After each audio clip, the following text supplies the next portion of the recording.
নমস্কার, নিউজ প্রাইমে আপনাদের স্বাগত। আমি সঞ্জয় রয়েছি আপনাদের সাথে। মে মাস এমন একটা মাস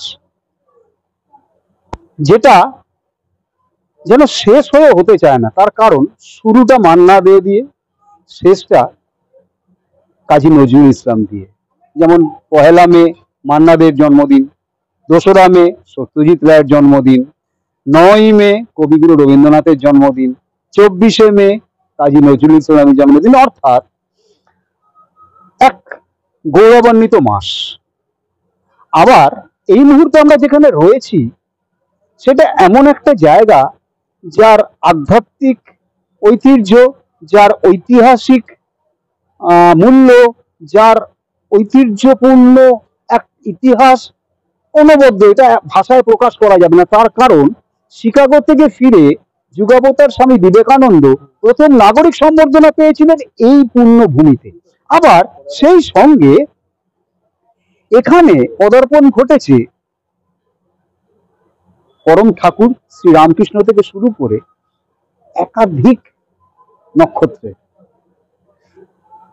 এখানেই প্রথম বারোয়ারি দুর্গাপুজোর প্রচলন হয়। অর্থাৎ বুঝতেই পারছেন কেমন ঐতিহাসিক মূল্য এই জায়গাটির। ঠিকই ধরেছেন, 267 বছরের ইতিহাস সমন্বিত এক জায়গা, শোভাবাজার রাজবাড়ি। সেই শোভাবাজার রাজবাড়ির দালানে বসে আছি। আমার সঙ্গে যিনি রয়েছেন তিনি এই রাজবংশেরই অষ্টম পুরুষ, তিনি দেবরাজ মিত্র। কথা বলে নেবো তার সাথে। দেবরাজ, প্রথমে তো নিউজ প্রাইমে তোমাকে স্বাগত। নমস্কার, তোমাদেরকে আমাদের সমাজের রাজবাড়ির তরফ থেকে অশেষ কৃতজ্ঞতা। আচ্ছা, শোভাবাজার রাজবাড়ির ইতিহাস, শোভাবাজার রাজবাড়ির আধ্যাত্মিক মূল্য, এগুলো তো অপরিসীম। যেখানে স্বামী বিবেকানন্দের পদার্পণ ঘটেছিল। আবার এই শোভাবাজার রাজবাড়ি আয়োজন করেছে রবীন্দ্র নজরুল সন্ধ্যা। অর্থাৎ এক ইতিহাস আরেক সংস্কৃতির সংমিশ্রণ আমরা বলতেই পারি। এই আয়োজন করতে গিয়ে আয়োজক হিসেবে অনুভূতি। হ্যাঁ, এটা অনুভূতিটা একটু ভালোই। সেটা হচ্ছে আমাদের বাড়িতে বিভিন্ন রকমের প্রোগ্রাম অতীতে হয়েছে, কিন্তু রবীন্দ্র নজরুল সন্ধ্যা আমার দেখা নেই যে কখনো হয়েছে। তো এবছর আমার যেহেতু পালা পড়েছে, তো সেই জায়গায় দাঁড়িয়ে আমি ভাবলাম যে আমার পালায় নতুনত্ব কিছু না কিছু প্রতি বছরই হয় যখন আমি পালা পাই। তো ন্যাচারালি সেই জায়গায় দাঁড়িয়ে আমি বোর্ড অফ ট্রাস্টিতে আলোচনা করলাম, আর যারা রয়েছে সৌমিত দা, সঞ্জিত দা, বৃন্দা দা, সকলের সঙ্গে যে একটা এরকম প্রোগ্রাম করলে কেমন হয়। বাড়ির সকলকে নিয়ে, বাড়ির ছেলে মেয়েরা পারফরমেন্স করবে, এছাড়া মেঘবেলা কলা সংস্কৃতির তারাও রয়েছে। যৌথ একটা অনুষ্ঠান করলে কেমন হয়। এবং মে মাসটা হচ্ছে একটা বলা যেতে পারে মহান পুরুষদের জন্ম মানে মাস। সেই জায়গায় দাঁড়িয়ে আজকে অনুষ্ঠানটা আমরা এখানে করতে পারছি, তো তার জন্য খুব ভালো লাগছে। শোভাবাজার রাজবাড়ির তরফ থেকে একটা নতুনত্ব সবসময় দিতে চেষ্টা করেছো তুমি। সেই ভাবনা থেকে, সেই অনুপ্রেরণা থেকে, সেই থিঙ্কিং থেকে আজকের এই উদ্যোগ। রবীন্দ্র নজরুল অত্যন্ত প্রাসঙ্গিক ছিল, আছে, থাকবে। কিন্তু আমরা আজকের সামাজিক পরিস্থিতিতে রবীন্দ্র নজরুলের ওই ভাবধারা, ওই আদর্শকে কতটা ইমপ্লিমেন্ট করতে পারছি আমাদের জীবনে, এবং কতটা অনুপ্রাণিত হয়ে সেই অনুযায়ী চলতে পারছি বলে তোমার মনে হয়? হ্যাঁ, এই জায়গাটা খুব সমস্যামূলক ব্যাপার আছে। হিন্দু মুসলিম একটা ব্যাপার থেকেই যায়। রবীন্দ্রনাথ ঠাকুর হিন্দু এবং কাজী নজরুল ইসলাম মুসলিম সম্প্রদায়ের মানুষ। কিন্তু ওই বিভেদটা যারা করে করে আমাদের সমাজের রাজবাড়িতে এরকম কোনো বিভেদের জায়গা নেই। আমাদের কাছে সব জাতি আমাদের কাছে সমান, এবং এই সমস্ত মহাপুরুষ তাদের তো আমাদের মাথায় রাখতে হয় আমাদের। তো এটা একটা অপরিসীম ব্যাপার। এবং এইটার জন্য, এই অনুষ্ঠানটার জন্য পুরো ক্রেডিটটা আমি দেবো হচ্ছে মনোরঞ্জন ভট্টাচার্য, মানে মনু, এবং পিয়ালিদি, মানে মেঘবেলার যারা দায়িত্ব নিয়ে করছে তাদেরকে আমাদের সমাজের রাজবাড়ির তরফ থেকে ভীষণভাবে মানে হ্যাটস অফ। শোভাবাজার রাজবাড়িতে যখন দুর্গাপুজো হয়, আত্মীয় স্বজন যারা একটু দূর দূরান্তে থাকে তারা সবাই এসে উপস্থিত হয়। এটা কি একটা অ্যালার্মিং ইন্টিমেশন তাদের কাছে যে তৈরি হও, এটা হয়তো দূর থেকেই দেখো, যদি না আসতে পারো কিন্তু আগামীটাতে আসতেই হবে? হ্যাঁ, অবশ্যই এটা একটা শুরুয়াত হচ্ছে আমাদের এই মে মাস দিয়ে। এরপরে তো কাঠামো পুজো, রথ, দুর্গা পুজো, এবং মোটামুটি আমাদের বিভিন্ন রকম যারা সেবায়তরা আছে, বিদেশে থাকে, দূরে থাকে, তাদের কাছে জানিয়ে দেওয়া হচ্ছে যে পুজো শুরু হয়ে গেল, এবার তারা তৈরি হও। একে একে সবাই বিভিন্ন প্রোগ্রামে তারা এসে উপস্থিত হবে, এবং আমরা সবাই মিলে একসঙ্গে আনন্দ হইহুল্লোড় করবো। আজকে রবীন্দ্র নজরুল সন্ধ্যায় কি কি নতুনত্ব বা কি কি এখানে হতে চলেছে? হ্যাঁ, বিভিন্ন রকম কালচারাল প্রোগ্রাম হবে, কিছু ভালো ভালো আর্টিস্ট আসছে, তারা অলকানন্দ যিনি আছেন, অলকানন্দ রায় উনি আসছেন।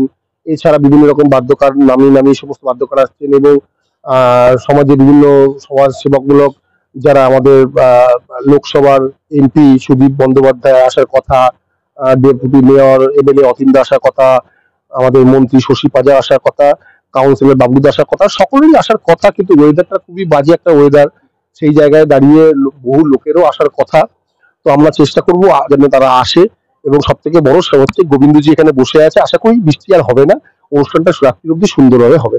অর্থাৎ দেখা যাচ্ছে যে রাধা গোবিন্দ নিজের জায়গা থেকে ছেড়ে এখানে চলে এসেছেন এই অনুষ্ঠান দেখার জন্য, এবং যাতে প্রকৃতি অনুকূল থাকে সেই জন্য কি তাকে এখানে আনা হলো? হ্যাঁ, আমাদের বাড়ির যে কোনো অনুষ্ঠান হলে আমরা রাধা গোবিন্দজি আমাদের গৃহদেবতাকে মধ্যিখানে নিয়ে আসি, উনি এই প্রোগ্রাম দেখবে।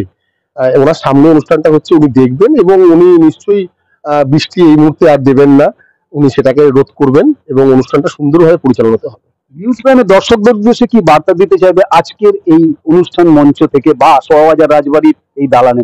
হ্যাঁ, নিউজ প্রাইম একটা এমন চ্যানেল যেটা সমাজের কাছে দারুণ জায়গায় চলে গেছে, কয়েক বছরে বৃদ্ধি পেয়েছে, এবং আমরা চাইবো আগামী দিনে আরো এই চ্যানেল অনেক বৃদ্ধি পাক, এবং নিউজ চ্যানেলের দ্বারা বিভিন্ন মানুষকে আমরা বলবো আপনারা আসুন, আপনারা এসে আমাদের এই অনুষ্ঠান রবীন্দ্র নজরুল সন্ধ্যা অংশগ্রহণ করুন। এছাড়াও বিভিন্ন রকম পরবর্তীকালে আমাদের বিভিন্ন রকমের এই 1 বছর ধরে বিভিন্ন রকম সামাজিকমূলক অনুষ্ঠান হবে, তাতেও অংশগ্রহণ করুন, এবং সবকিছুর ঊর্ধ্বে গিয়ে ভালো থাকুন, সুস্থ থাকুন। অর্থাৎ যেমনটা দেবরাজ জানাচ্ছে যে সমাজে যতই হানাহানি ভেদাভেদি বিভেদ থাকুক, কিন্তু শোভাবাজার রাজবাড়ি একই সঙ্গে রবীন্দ্র নজরুল সন্ধ্যা উপহার দিয়ে যেটা বোঝাতে চাইছে যে এখানে কোনো ভেদাভেদ নেই, এখানে কোনো ধর্মের ভেদাভেদ নেই, এখানে কোনো জাতি ভেদাভেদ নেই, আমরা সবাই মানুষ। এবং সেই সঙ্গে একটা বার্তা যেটা হয়তো খুব আনন্দেরও, যে শুরু হয়ে গেল উৎসব, দূর দূরান্তে যারা আছে তারা কিন্তু তৈরি হও, এবার আসার তোড়জোড় শুরু করতে হবে, কারণ সামনেই রথ, কাঠামো পুজো, তারপরেই দালানে শুরু হবে প্রতিমা তৈরি। অর্থাৎ আজকে একটা শুরু বলা যেতেই পারে এই ঐতিহাসিক শোভাবাজার রাজবাড়ি, এবং এক অভূতপূর্ব উদ্যোগ একই সঙ্গে রবীন্দ্র নজরুল সন্ধ্যা দিয়ে এই শোভাবাজার রাজবাড়িতে, যেটা এই প্রথম, এত বছরে কোনোদিন হয়। অতএব এই অদ্ভুত, অভাবনীয়, অভূতপূর্ব এক উদ্যোগকে নিউজ প্রাইম সাধুবাদ জানায়। ভিডিও জার্নালিস্ট রিয়ার সাথে নিউজ প্রাইমের জন্য সঞ্জয় সাহা, কলকাতা, শোভাবাজার রাজবাড়ি।